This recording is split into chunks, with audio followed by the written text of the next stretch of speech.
Wednesday. Thank you all so much for tuning in to the PHNX Hockey Podcast, coming to you live from Studio K, presented by Circle K. Head to any Circle K Arizona location where you can get any size Polar Pop or Froster for just 79 cents now through September 3rd. Don't forget to hit that like button, subscribe wherever you get your podcasts, leave us a 5-star review. For the first time in a long time, I'm Leah here with Petey, Craig, and Danielle. Let's go. Petey's back. My first time in the Circle K studio. Yeah. Fantastic. Yeah, love Mine it. too, doing a show, by the way. Really? Yeah, haven't done a show. How's that? Yeah, you know what, you weren't I here feel, that one time. How is that possible? You're on 6 goddamn shows here at PHNX. Literally, Craig is on every show that we have now. He's now our baseball guru. He's on the Cardinal show. He beat writes for every beat here, and yet you have not done a show from the Circle K studio. Yeah, it's crazy, but I'm feeling okay about that. Wow. You know what else I'm feeling? I'm feeling full, Petey. Wow. Feeling full. Yeah. You know who wasn't full? Leah, while we were driving to Vegas. She let it get down. The light came on a couple times. It did not. No, I sent you the pictures. Yeah, but I thought you were kidding. Like, you really let things to 2 the light? miles to go on the first gas stop, 1 mile to go on the second. On the freeway? Well, we had been in the back seat. God. That's not acceptable. Wait, wow, is your car made in the 2000s? Like, can it make it there on one tank of gas? Do you not fill up? Like before you my leave car. town? No, I filled up before we left. Okay. We made it all the way to Vegas on one tank. Then you fill up again before you leave. Yeah, but we were like, let's get out of Vegas proper, which we did. Yeah. And then we went to go get breakfast on the way out. You know, I brought a considerable amount of luggage, which weighed the car down. When do you fill up? When you get into town before you go somewhere on the outskirts, on the way into town, you fill up. Well, we were on a time crunch. Because exactly when you leave. Oh, yeah. And you guys left because you were. Yeah, I heard about your leaving plans. That wouldn't have worked for me. Oh, that we left so late? Yeah, why? Because we went out the night before? Again, for no Patrick excuse. Brown's birthday? No It excuse. was Patrick Brown's birthday. Don't care. No excuse. And what a 6 birthday a.m. it was for Patrick Brown. We're not going to, as they say. Did Patrick make it What home? happens in Vegas? Did he make it home? He did. It's kind of like Miraculous. He got home before us. Kind of like the honeymoon, Which is for him. shocking. It's Really? shocking. Yes. Oh, I'm my so glad he didn't get goodness. stuck there with Mike Tyson's Tigers. I That's know. really good.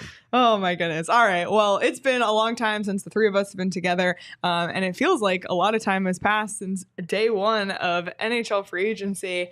And holy smokes, was that a wild start to NHL Free Agency? Perhaps the wildest start I've seen into a free agency in years. Usually, it feels like the last few years, you're like, oh, I feel so bad for the TSN desk and all the people who have to do these live free agent shows. All the signings are already out there. There's nothing major happening.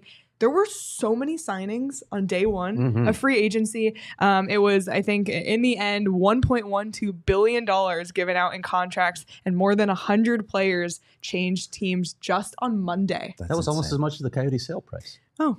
Oh, Too soon? too soon. Okay. Yeah, just a crazy start. So we're going to talk about some of the most notable signings, some teams, the decisions they made for the good or for the bad or for the lack of doing anything, Anaheim. And then we're going to talk about where former Coyotes ended up, because there is a long, long list of former Coyotes who signed this week. So we'll talk about that and then round out by talking about the schedule release and ASU. So that's what we have in store today. Let's get started right off the bat. I'm just going to throw it out to you guys now that there's all three of us here. Where do we want to start? Well, you have it on the list, and I'm wondering what they're doing. What's Nashville doing? This is a team that's going all in and changing their identity. Like, this is a team that's always been good at defending, and that's kind of where their backbone has been, is their ability to defend. I tell you what, bold move, Cotton. Like, this team is making some aggressive financial moves with some pretty big name players. I mean, I think they were the biggest player. They were the biggest player in free agency. Yeah. I mean, when you look at what they did with Steven Stamkos and pulling Steven Stamkos away from the Tampa Bay Lightning, by the way, and I know Paul Bissonnette talked about it yesterday. That offer from Tampa Bay is embarrassing. It is, but the intent was there and it got done. We made him an offer. He didn't take it. We can move on. And I think that's ultimately where they needed to go. That's the hard part of the business, right? Exactly. As long as we're bringing this up, like people are like, "Oh, that was insulting to Steven Stamkos." Well, what's the alternative? Do you sign the guy for 7 years and 8 years, and then you end up like the Blackhawks or so many other teams at the end of their run where you've got these guys who used to be stars, you got no chance of winning, and you're just waiting and waiting and waiting for those. It's a business. It's hard at this time, at this point in a guy's career. It's tough because you would love Steven Stamkos to retire with Tampa Bay, but that's just not the reality. And I know people are like, well, they did it for Victor Hedman. Listen, Victor Hedman's a better player right now than Steven Stamkos is. So I get why they did that. But even then, like they bringing Hedman back, knowing that McDonough's going to be there still, Tampa's still caught. They're stuck. Yep. Their window's not open anymore. And I know there are people down there who think it still is. It's not open anymore. You're not winning the cup. It's done. It's over. It's going to be a slow slide for Tampa now. Nashville, on the other hand, are they really a cup contender? Well, what are they thinking with these moves? Because they committed 4 years to Stamkos, 5 years to Marchessault. Brady Skjei got 7 years. Do you think they're a cup contender, Petey? I think they have to be considered one of the better teams in the West right now without playing a game. And here's the concern. We've talked about this too. How does a player fit one in the room, one with his teammates, and third in the city? Like, how do they fit into this culture, this style of play? And I think that's where Steven Stamkos, I think Steven Stamkos is going to be a big FU to Tampa. Oh, yeah, I'm past my prime. I can't play anymore. I'm going to show you I can still play. Because they have some really good players still. Daily Faceoff has them on their second line right now, playing with Marchessault on the second line with Tommy Novak. Like we've got Forsberg, O'Reilly, Nyquist up front. I guess what I'm saying is this team can still play offensively now. They're changing from a team that used to have the top 6 defensemen in the league. Mm-hmm. When you go back 4 or 5 years ago, that's what they were built on. I think Nashville's taking a bold stride, and Barry Trotz is saying, this is my team now. This is a Barry Trotz team. We're going to come out with smoking guns, and we're going to play hard. I do think they've taken steps in the Western Conference because there are teams that have taken a step backwards in the West. Vegas did. Man. Vegas took a big step backwards, and McCrimmon will tell you they didn't because he's smarter than all of us, and he will tell you that they haven't. They have. They have. Yeah. We should mention with the Predators, by the way, UC Saros just signed an 8-year contract as well. So they just committed a ton of money to say we're in this right now. And when you look at the age of some of these players too, Marchessault is what, 33? Stamkos is older.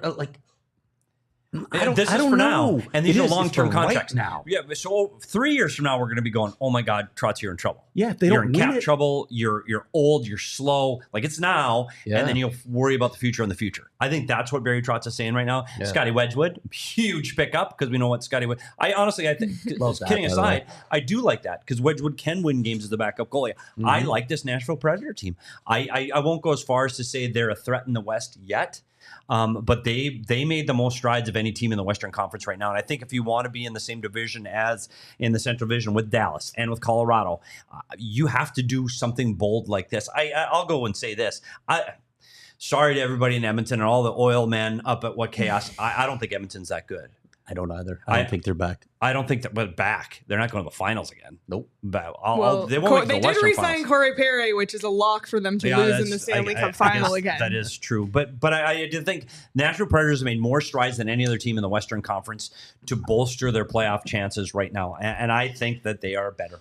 And I think this is a team. Are they winning the cup? I don't think so. I don't think they're deep enough. I don't think they're strong enough. I just want to float a quick idea past you since he's now played in Arizona, Dallas, and Nashville. I think Scotty Wedgewood should get a business card that says the Sunbelt Solution and just hand it out. Oh, yeah, teams. Maybe that's part of his contract. Like he has to be where it's warm. Yeah. I love Scott Wedgewood. I think we all do. Friend of the show. Yeah. But he does on the ice. One, he's a hell of a teammate. Two, his attitude is exactly what you need as a backup guy. And he's a backup guy, and he understands his role, and he approaches it well, but he wins games. And when he is in the net, he can compete. And I think Nashville is going to need that because Saros, when he's on, Saros is on. Like, dude can kick. Yeah. But you want your quiet, please? But we'll see. No. Okay. No. I miss We're doing what we do. I've been on for a month. What do you want? I'm just sitting back. I'll just sit back. I've done enough work over the last month. Let Petey talk. Yeah, exactly. Stephen A. Smith is in the chat. Hey, Stephen A. Fan of the show. $20 million. Fan of, Oh, Sorry. boy. No, but I like this. I think Nashville made good moves. I think this is going to help this team. But again, You better win. Wait. What this looks like in 3 years is going to be horrific. Mark it. Well, the West was interesting in this free agency. First of all, and somebody mentioned it in the chat earlier, the moves that Chicago made in progressing their rebuild along, added Tyler Bertuzzi, Teuvo Teravainen, Pat Maroon, and Alec Martinez.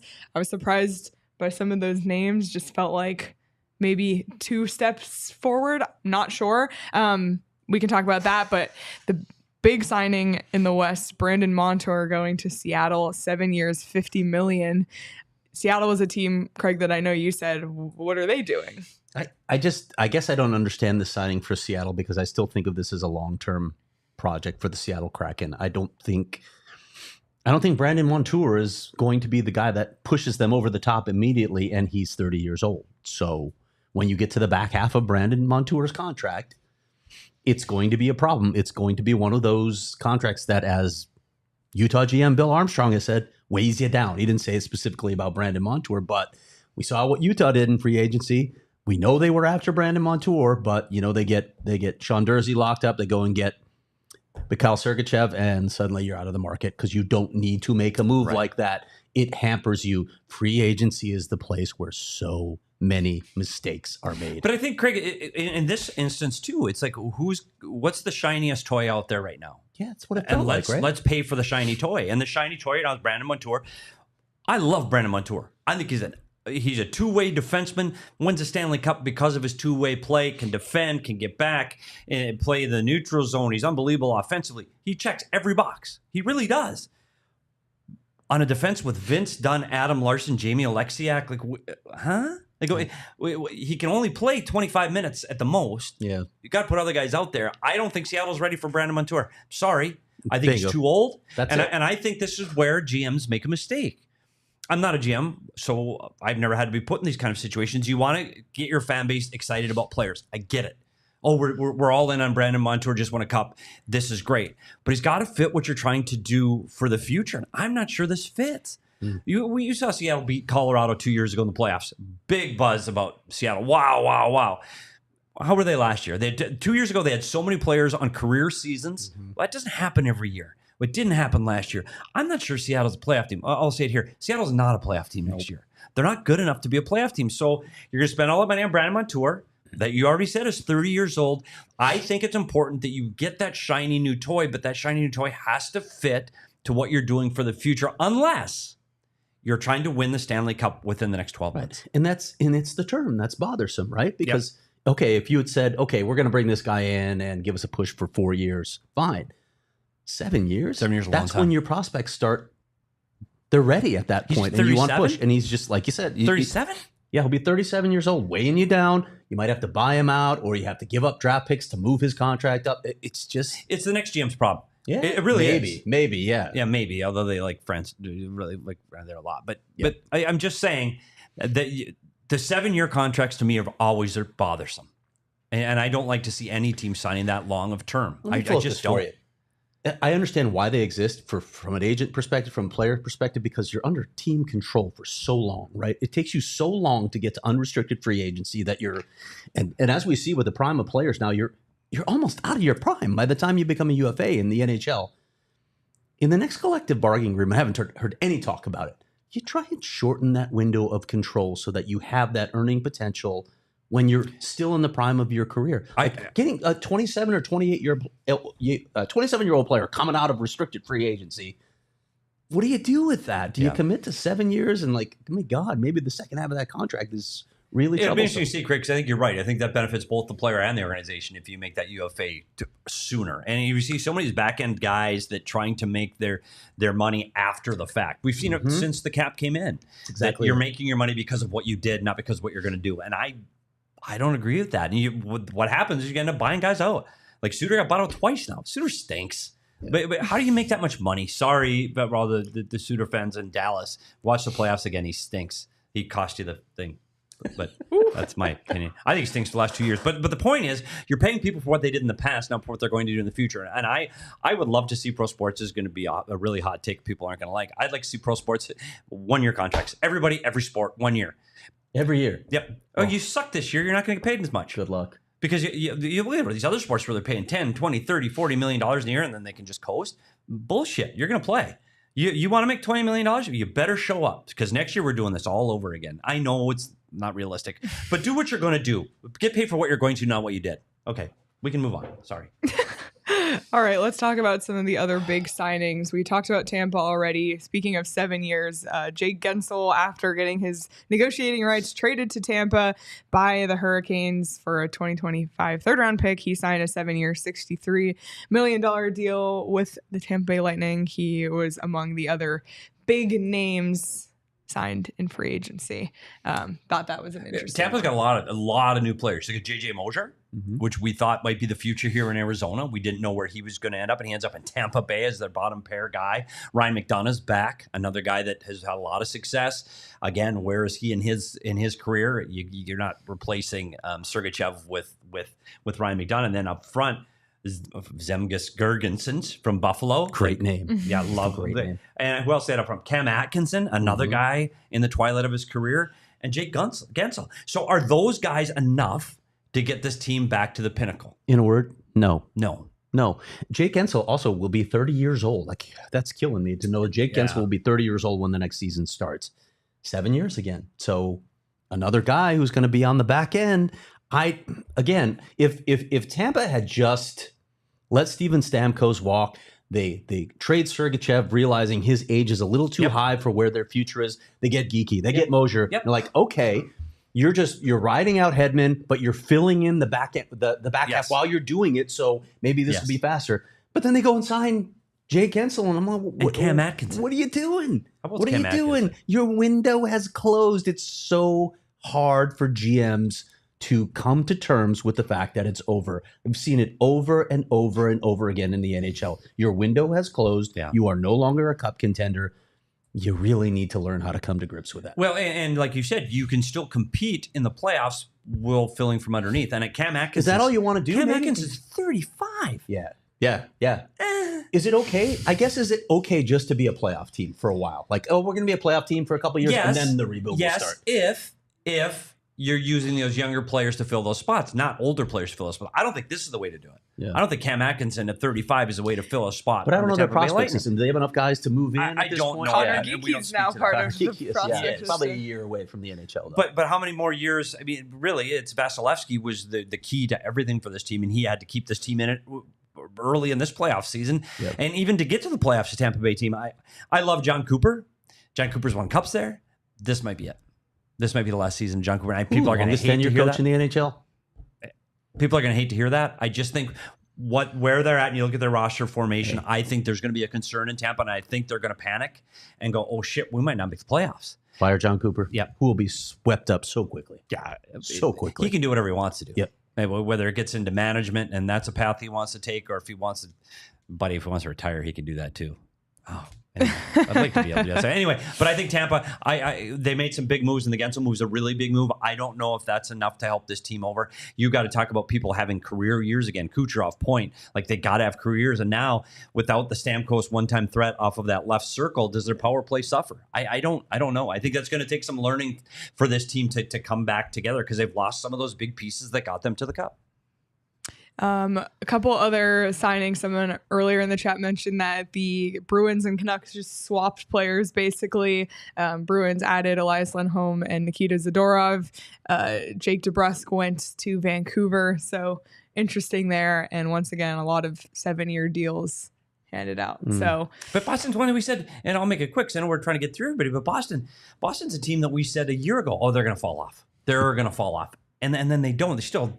And now you got Elias Lindholm. But how did the playoffs go for him? I'm just saying, this team is, you can look at it on paper and go, they're not as good. They're not as good as they were last year, which is not as good as they were the year before. So I think the Boston Bruins window is closing. Like, I don't think this is not a Stanley Cup team to me. I don't see this. This is not an Eastern Conference championship team to me. I think they've taken a step backwards. And I don't think fool us Boston's again where they are. Season. Yep, and then they'll fool us again. They'll win the division. Everyone will forget. And everyone's going to save this show because there's a lot of receipts in this show. There are a lot of receipts. So there's some fans of other teams in our chat, so you can write down the times. And by the way, if you're here watching on YouTube, hit the like button on this video. We appreciate you. A couple other signings: Chris Tanev, 6 years, $27 million with Toronto. Who? Toronto? They still have a team in the league? But here, you want a receipt? Clip it right now. Toronto will not win the Stanley Cup again next year. Done. Clip it. Take it. Not going to win. Don't care who they get. Will any Canadian team? No. Okay. There will not be a Canadian team. Edmonton over will the not edge? be a Canadian team in the East or the West Finals next year.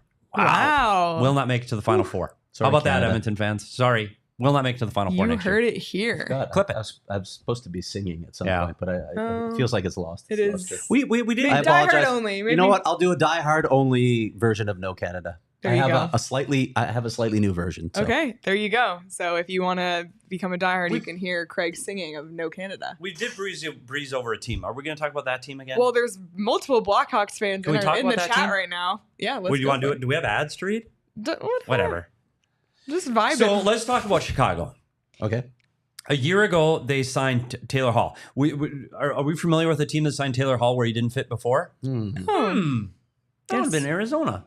It worked out poorly, and it took a team from first, and they barely made the playoffs. It was not Taylor Hall's fault, by the way, but it had something to do with the goaltending getting hurt. This is going to be a clip for CHGO because I feel like we should start it with this. No, with but the three of us doing this. But when you look at the construction now, and what happened, this is one of the things I said about to CHGO people on CHGO's air, is Connor Bedard was allowed to make so many mistakes and play however the hell he wanted to play because it didn't matter if they won or lost. Didn't matter. He got more ice time than anybody. First power play, first over the boards on every offensive start, every period start. Connor Bedard. Second on my Calder ballot. Right? Oh, did I say that? Yeah, because Brock Faber played this year too, if you didn't notice. But now you look at what they're doing. Bertuzzi, he's a playoff player. He plays a certain way. He plays hard. He is an NHL player that grinds it out, that brings your team some identity. You look at Teuvo Teravainen, who never should have left. Yeah, I like Stan Bowman. Yeah, you're not even supposed to say his name on CHGO. He's the new Edmonton Don't even GM. mention his name. Is he going to be the new Edmonton GM? If he is, you won't even. You barely make the playoffs. He's going to hire Peter Chiarelli. Yeah, good luck. Teuvo Teravainen. So now you're getting some guys that can actual NHL players. I love Teuvo Teravainen. Now it's bringing a culture of, hey, this is no longer. We're done with last. We're done with last. Do I think this team is going to jettison into the playoffs? I think that's a stretch. Big stretch. I think it's a stretch still, but you got Alec Martinez, won a cup. You got TJ Brody, experienced NHL veteran guy on the back end. I think this team has improved. We talked about Nashville improving in the West and competing for a Western Conference title. Chicago is a team that improved enough to be better.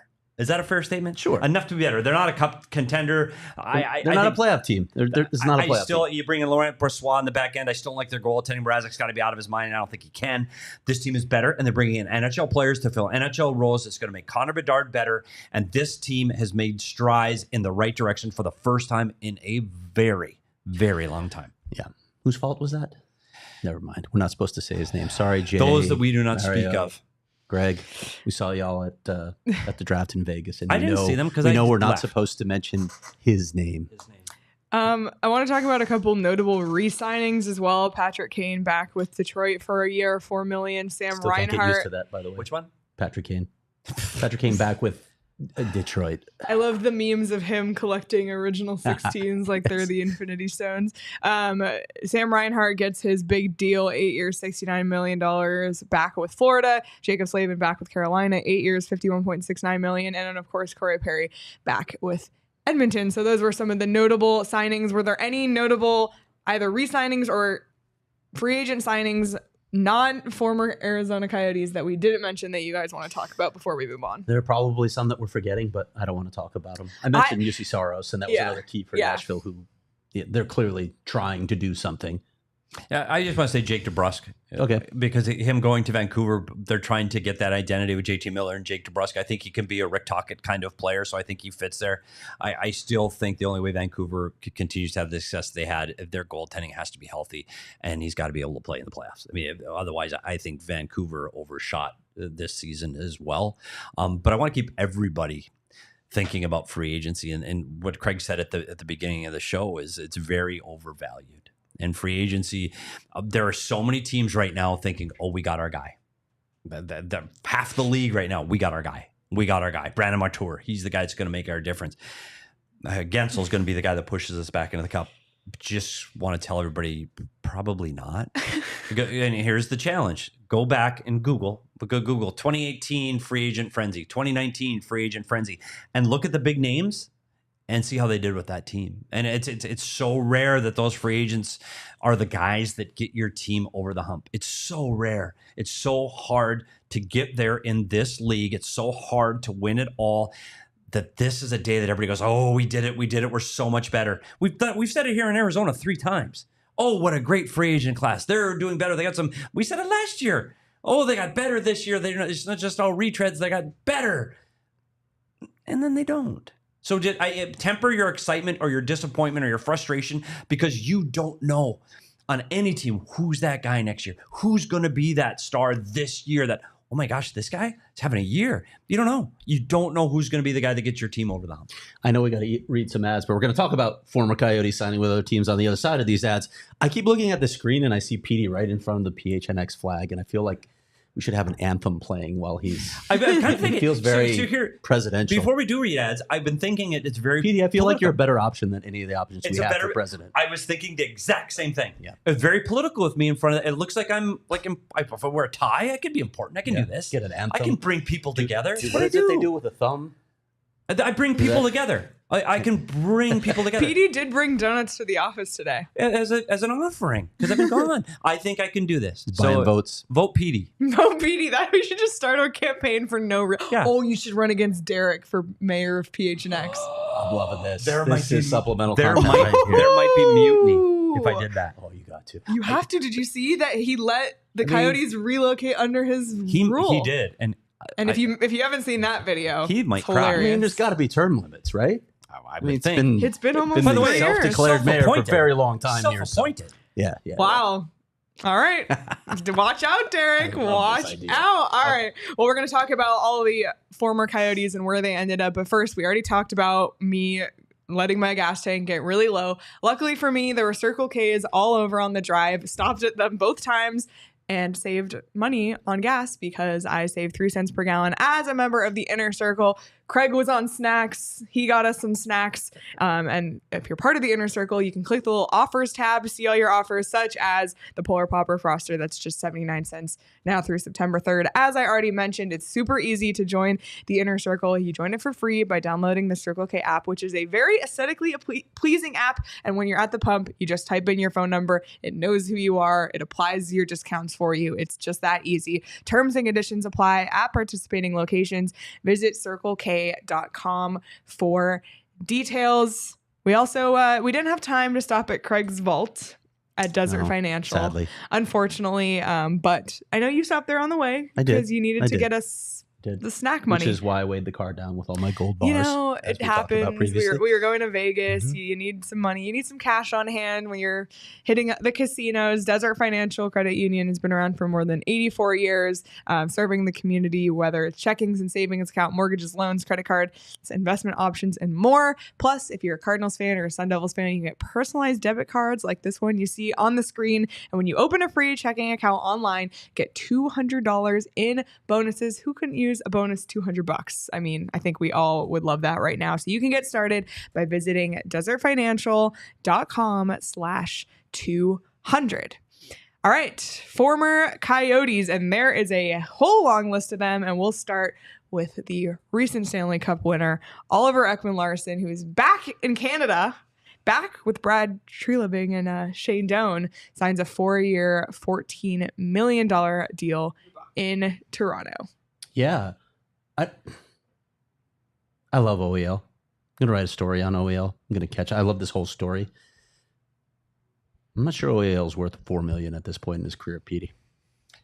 I second your love for the Swede. I think Oliver Ekman-Larsson, in the role he played to helping Florida get to the Stanley Cup and win a Stanley Cup, he was a pivotal guy in that journey. He really was. And you talked about Forsling and Ekblad and Montour.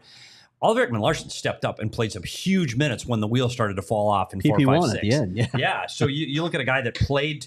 The one thing I liked about Oliver Ekman-Larsson with the Florida Panthers is he had a role where he fit.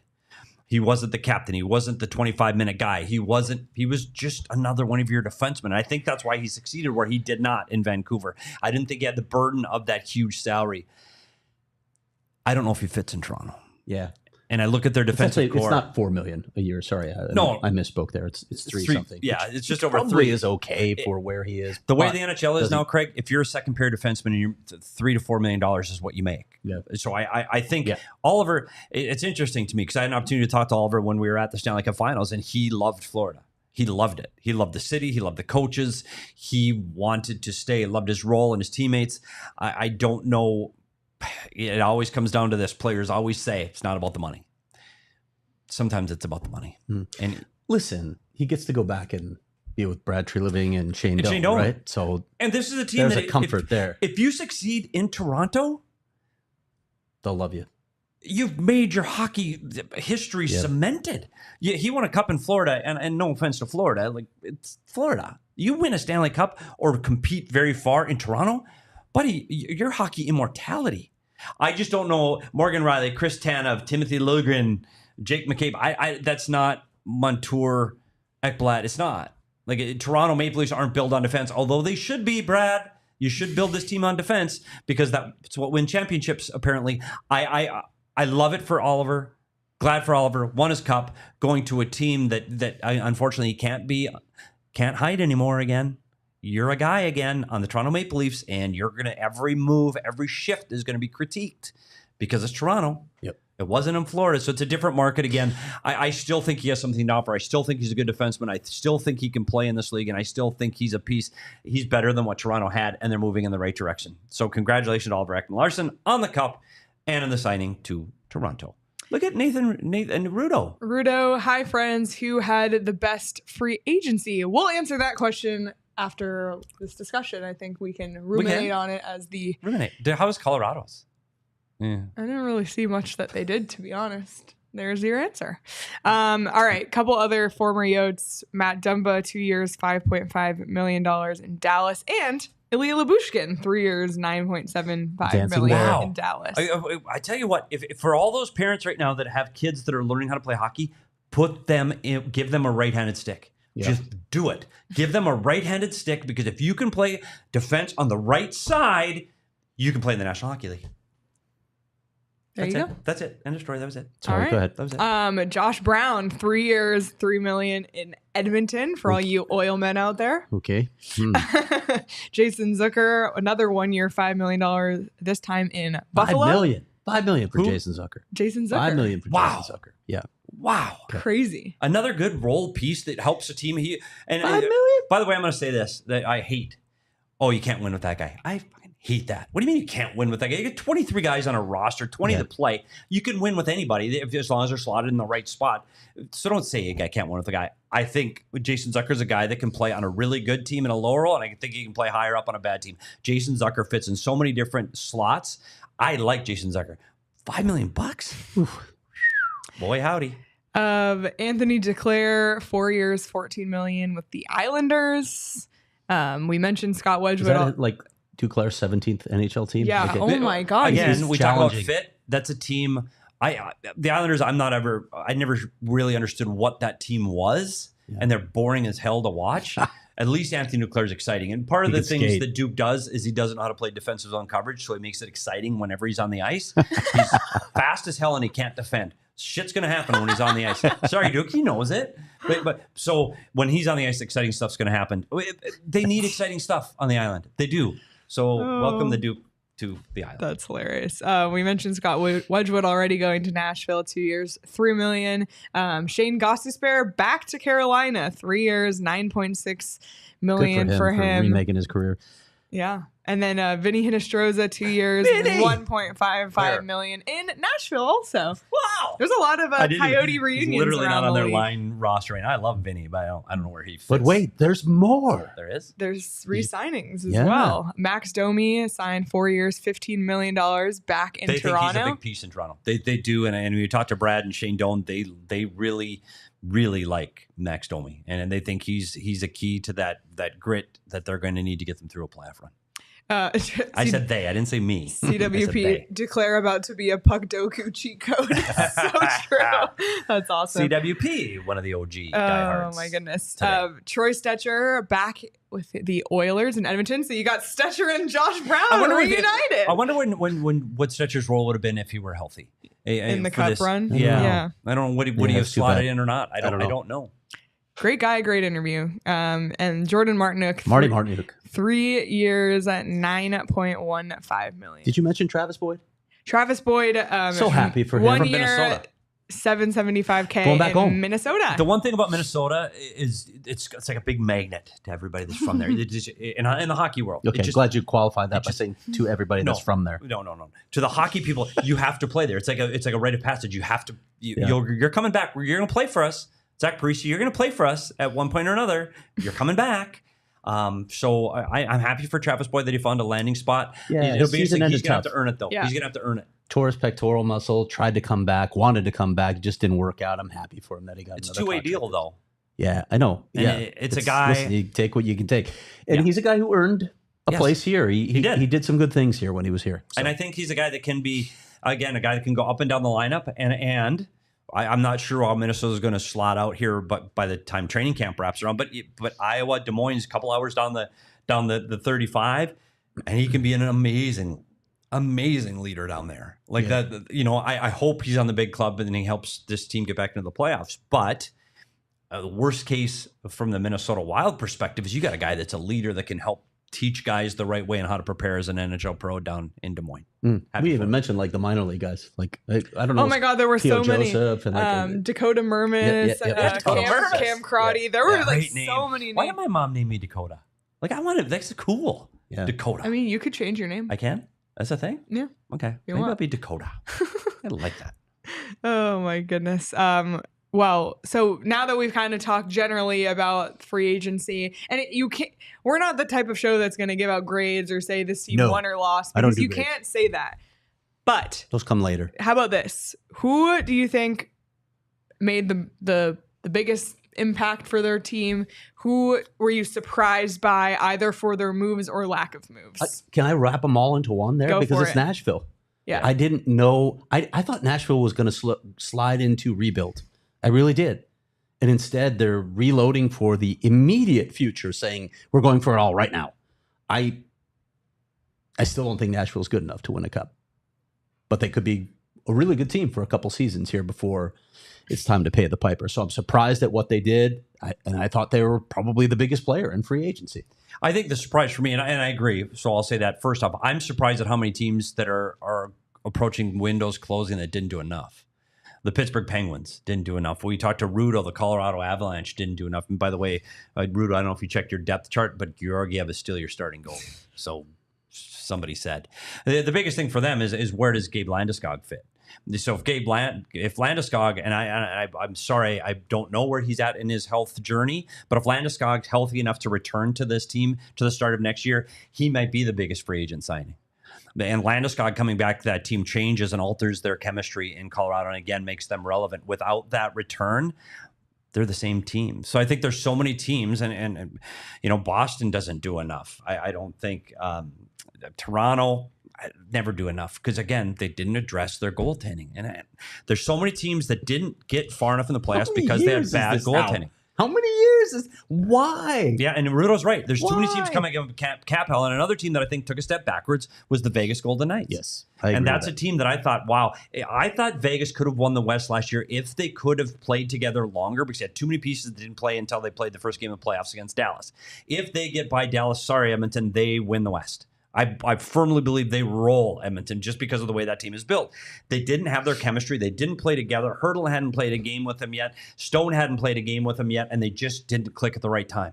I think if they do, they're one of the best teams. I think they're the best team in the West and win the West if they get by Dallas, because I really like Dallas. My point here is they took a step backwards. Their window is closing. I'm sorry, they're not as good.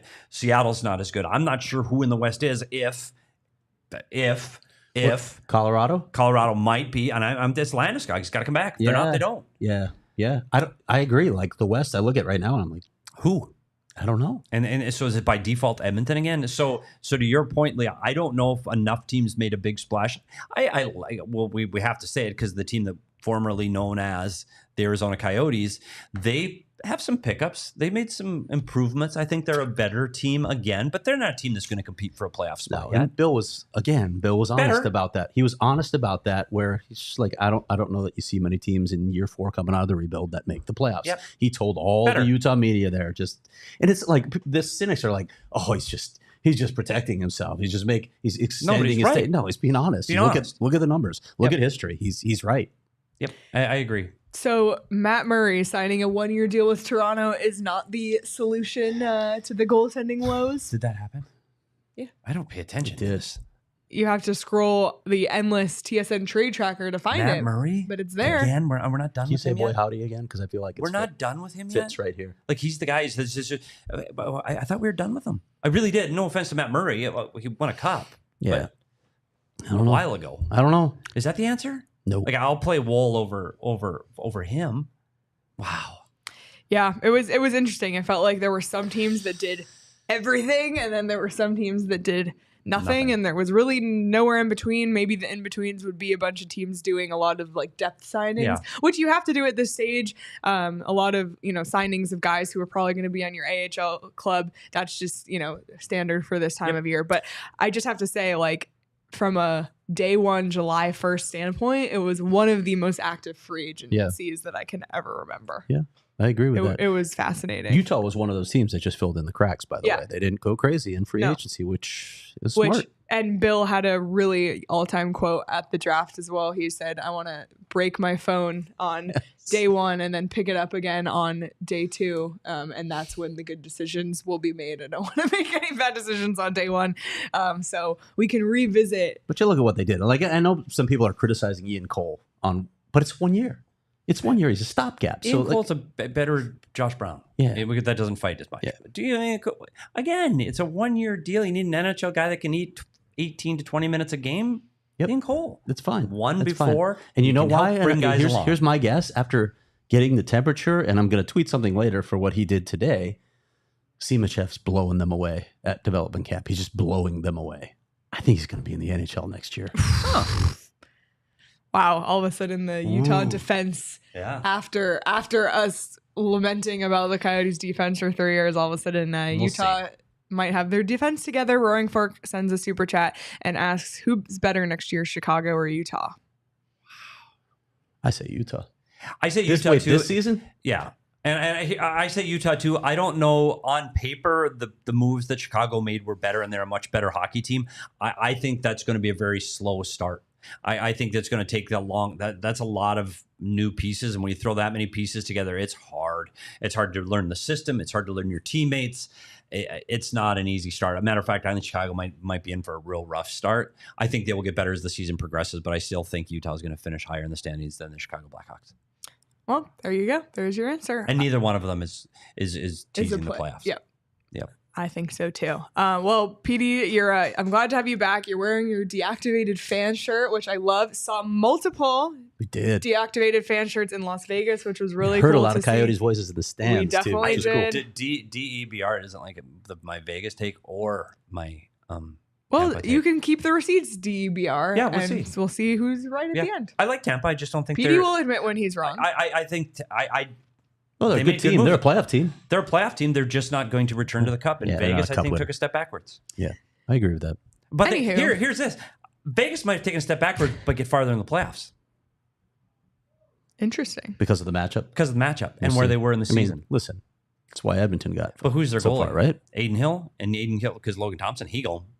So now it's Aiden Hill, and you're all in with Aiden, who was roller coastery at best. Won a cup. He won a cup. What are you talking about? He was great for 3 weeks. He's going to the Hall of Fame. He was great He's for going 3 to the Hall weeks. of Fame. How was his second year? Can't believe after a cup. throwing shade How'd at it go? Hill. All right. We want you to become a diehard. Not only does it get you access to our diehard only Discord, you also get 20% off on merch such as this shirt, the Hockey Belongs in the Desert shirt, and many more. It also gets you a free shirt or hat. Shirt. No, when you sign up every year after that, 20% off events as well. Oh my gosh. And access to the premium written content. Oh my God. I don't want us to all be back together. The graphic's gone, Craig. I don't know what you're doing. Okay. I'm moving. Oh, okay. Because I know it's coming. All right. So we want you to become a diehard. Good Lord.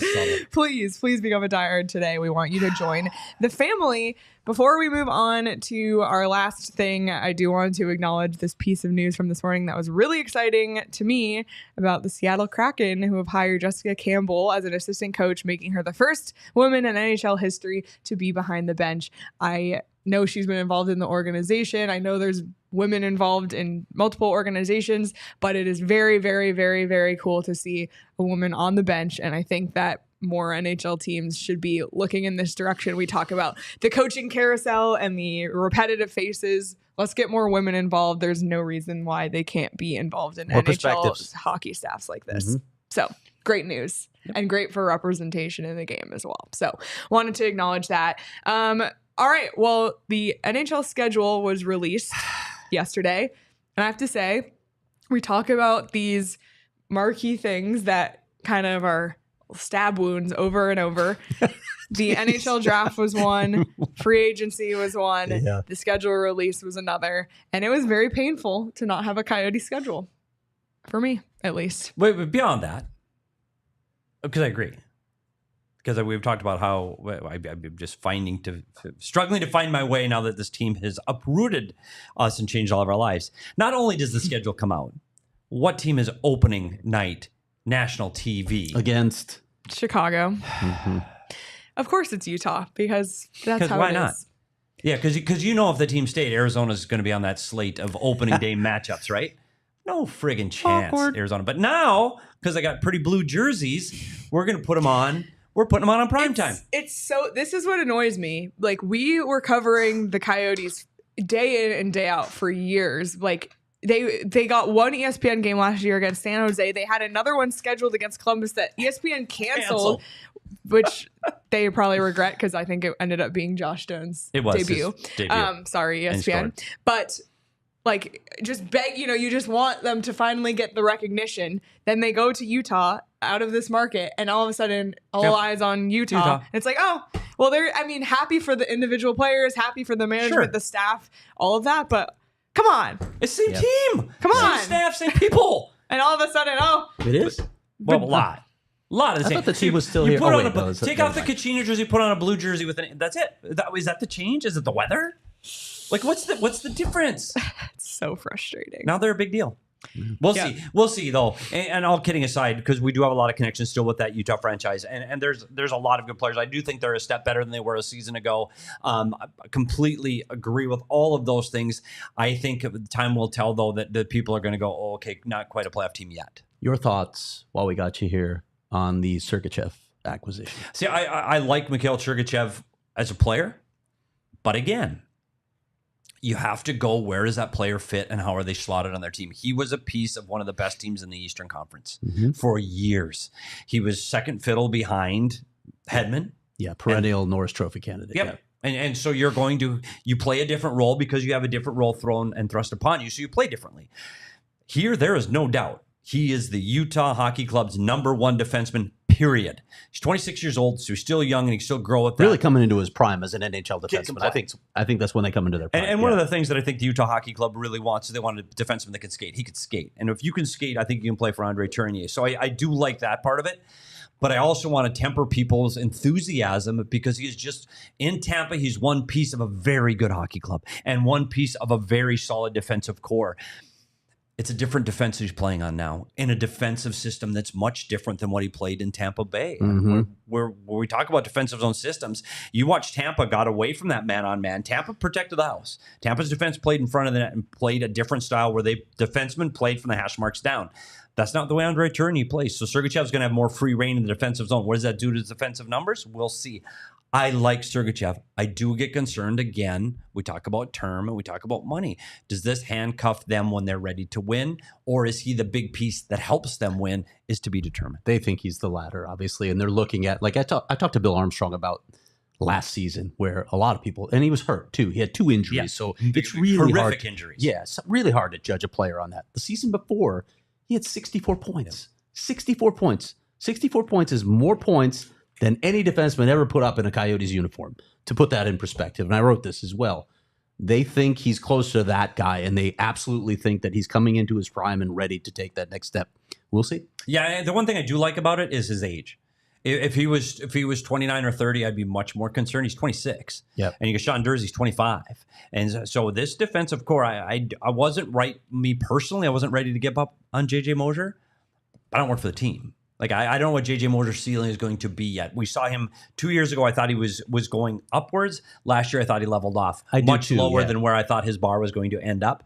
So I don't know if it's going to continue his ceiling with Tampa. I think he's going to have a different role in Tampa. He's going to have less minutes in Tampa, and he's going to be expected to do less in Tampa. So maybe that makes him flourish. I don't know. But I did want to answer something in the chat, too, about Sean Durzi and his signing, too. When you talk about Sergachev and you talk about Sean Durzi, and where he fits in with that signing, with the amount of money you're putting aside for Sean Durzi.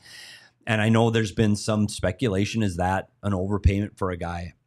I'm in the camp that with the salary cap going up, yep, he's going to be a second pair guy. I think he is a second pair guy in this league. He's a second pair right-handed defenseman that got 40 points in the league last year. And if you go to the defenseman 26 and under, there are 8 of them. And that includes Adam Fox, McCarr, McAvoy, Dobson. Like, these are... Bouchard is another right-handed defenseman that's 26 or under. That list is impressive. Mm-hmm. And if you can get Sean Durzi locked up for the immediate future as a second pair guy, as the cap continues to go up, I like that signing. Yeah. Market said he was worth 5 something. So it's not a massive overpay. It's slightly above, but shorter term. So he probably got a little bit higher pay. I'm curious to see what happens with him because he's not going to be on power play 1. No. So his numbers are going to go down. We'll see. Yeah, and that's a fair statement too. And again, it's funny though, depending on what your options are on the power play, this power play, which was average, it was very good at the start of the season and finished average. Is that a fair statement? Yeah. I don't know. Maybe shuffle guys around. Maybe he is a number on a first power play and play 2 defense. Maybe he plays in the bumper role. I don't know how it. Wow, that'd be crazy. That fits out because he could play in that bumper role because if you want a right-handed bumper there that can get Keller the puck on the left-hand shot there, and then you still have Schmaltz down low. I don't hate it. Is it something that will have to evolve and they'll have to look at? Because most power plays don't play that second defenseman. Right. But you could now because of his offensive skills, and you put him in an offensive side position in that bumper spot. Yeah, curious to see what they'll do with him. 2 other notes. 1, congrats to the players on Utah for finally opening the season at home and not on the road for once in years. That's number 1. Number 2, I do like, and I know there's people who are divided on this. The NFL schedule day, and obviously they only have 17 games, and it's this big deal, and all the teams go above and beyond to do schedule release videos. I saw that a little bit in the NHL this year, and I really liked it. I like the creativity. Yeah. I like having fun with it. I know there's 82 games, so it's not like the same level of impact as the NFL schedule has, but I actually like it. I think it's cool. I think it's cool to see the NHL going in that direction, just being more creative in the digital space on social media. And I think it helps create more buzz, and buzz is always a good thing when it comes to the NHL and the growth of the game. So that's my thoughts on that. One last thing, ASU hockey officially part of the NCHC, and we have a new ASU hockey jersey. Shout out to Greg Powers and the ASU hockey. Doug Tamaro and Mark Zimmer, the equipment manager, for making this happen. Thank you very much. This is not the only ASU jersey that I brought back with me. We've got basketball. But really cool. Yeah, we've got football. We've got baseball. I don't know if you can see on camera, but "Be the Tradition" inscribed in the neck of this jersey, which I think is really, really cool. It's sweet. We're going to be covering ASU hockey this upcoming season, so really looking forward to getting more involved with that. I know Greg Powers is going to be on our show sometime this summer, so keep your eye on that, but really excited about what's coming down the pike for ASU hockey. I think it's interesting that they joined the best and most competitive conference in all of college hockey, and they're in one. And Greg Powers, friend of the program, we love this program. The strides this program has taken. I just want people to be prepared. This is a huge step. Like this, making the step from club to the NCAA, a huge step, and everything they've met all of these challenges. They're going into the best conference in hockey. And you're looking at North Dakota, Denver, Colorado College, St. Cloud, Minnesota, Duluth. Who won the national championship last year? One of these teams did. Denver. Yeah. And one of these teams, 6 of the last 8, I believe, now, come 8 from the NCHC. Wow. Yeah, it's crazy. So they are going to have to find their way in this conference. They're going to be thrown to the lions right away. I do think that to just have some tempered expectations for this season, but going forward, when you're on an even recruiting basis with these schools, and you can show them the facilities, the campus, this is going to be an attractive location for people to land. I want people to understand it may take a year or two, and that's not taking anything away from what this program has achieved and been able to do, but you're going against programs that are 100 years old. And so just be thoroughly impressed that you're competing against these teams on a weekly basis. It's impressive that they're playing some of the best teams in the country every weekend. Just one note, Albie O'Connell, of course, has left. He's gone back to the Montreal Canadiens to be their director of U.S. scouting. But as Greg Powers told me a while back, there's going to be a lot of interest in this job. Well, they got Mike Corbett from Quinnipiac, that's a pretty good program. Yeah. Won a national championship as well. So, yeah, there was a lot of attraction. Are we going to opening night against I would Michigan? love to. I want to. At home? I want to. Okay, what's the date of that again? I don't Can't remember. know. Like, I don't We've plan talked that far about it out, earlier. but I I'm just have to make sure I'm not on the the road with the Cardinals. I won't be on the road. I'll look it up right now. I'll be there probably. October 11th. October 11th, sure. See, now we need to know the Cardinal schedule. I'll be there. Are you going to go? I'm in. Let's do it. Do you got any pull at ASU to get us credentials? I'm sure we season? can make it happen. Yeah. None. Yeah, he doesn't know anyone there. Can you get us? Yeah, I want credentials because I want to go. We'll do a show. Let's do Yeah. a show after that game. Even I if would Craig's love not to. here, it's Yep. probably a better show. Yep. Wow. I didn't. Okay. So the Cardinals play the Packers on the 13th. I think I have to leave on the 12th. So So you're saying there's a chance. There's a chance I'll be there. All right. Any final notes before we wrap up today's show? I'm thrilled to be in the Circle K studio. I'm happy to have you back. It's Petey. We unreal. really missed you. This We is really did. cool. We did. It's been a long time. It's been a long time. It's been over a month. Long And I time, really yeah. missed it. And I felt disconnected from this community and the community at PHNX and this family that we've built here. And thanks for bringing me back in and making it feel like home really quickly. And I can't wait to talk more hockey.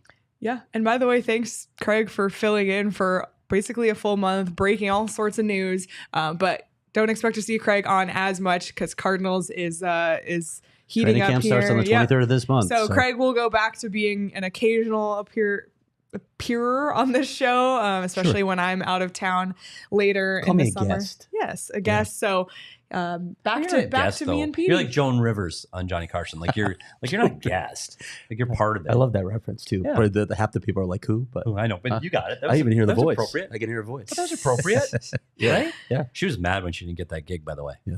By the way, Sorry, Joan. make sure you're subscribed to the PHNX Sports YouTube channel. We just put out a video talking to national media members about the situation with the Coyotes, how it unfolded, predictions for when they think a team could be coming back here. That's up now on the PHNX Sports YouTube channel, and coming later this week is a similar concept, but talking to NHL agents instead. So some really interesting perspectives at the NHL draft.